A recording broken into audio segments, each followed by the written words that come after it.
येणाऱ्या 8 मार्च रोजीच्या जागतिक महिला दिनानिमित्त राज्यातील सर्व लाडक्या बहिणींना मी शुभेच्छा देतो। मुख्यमंत्री माझी लाडकी बहीण ही योजना अशीच सुरू राहणार आहे व या योजनेकरता आवश्यक ती भरीव तरतूद करण्यात आलेली आहे।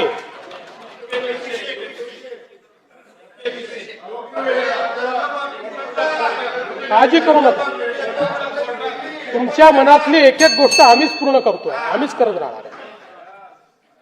फक्त कोर्टात जाऊ नका, योजनेच्या विरुद्ध कोर्टात जाऊ नका।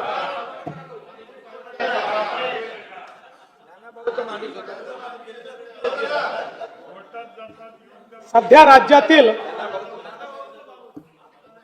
राज्यातील सर्व जिल्ह्यांमध्ये एकल महिलांचे सर्वेक्षण चालू असून ते पूर्ण झाल्यानंतर त्याचे उचित विश्लेषण करून एकल महिलांच्या कल्याणासाठी सुयोग्य धोरण आणले जाईल। महाराष्ट्र ग्रामीण जीवनोन्नती अभियानाअंतर्गत आतापर्यंत सुमारे 37 लाख लखपती दीदी झाल्या आहेत।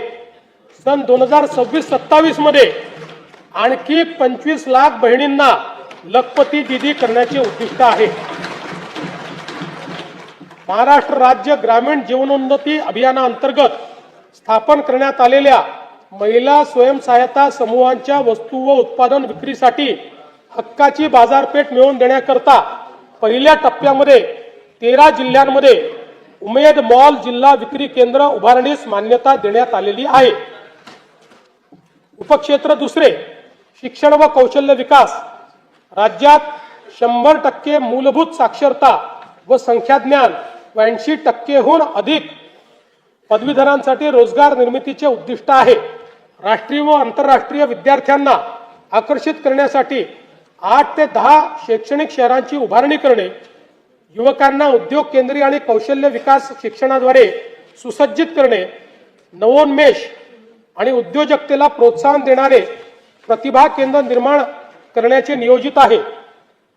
नवी मुंबई आंतरराष्ट्रीय विमानतळाच्या परिसरात भारतातील पहिली आंतरराष्ट्रीय दर्जाची एज्युसिटी विकसित करण्यात येत आहे। यामध्ये USA, UK, ऑस्ट्रेलिया व इटली या देशातील 6 आंतरराष्ट्रीय विद्यापीठांची सामंजस्य करार करण्यात आले आहेत। या सर्व विद्यापीठांचे अभ्यासक्रम याच वर्षी सुरू होणार असून या उपक्रमांमुळे राज्यात राष्ट्रीय व आंतरराष्ट्रीय विद्यार्थी ज्ञानार्जना करता येतील।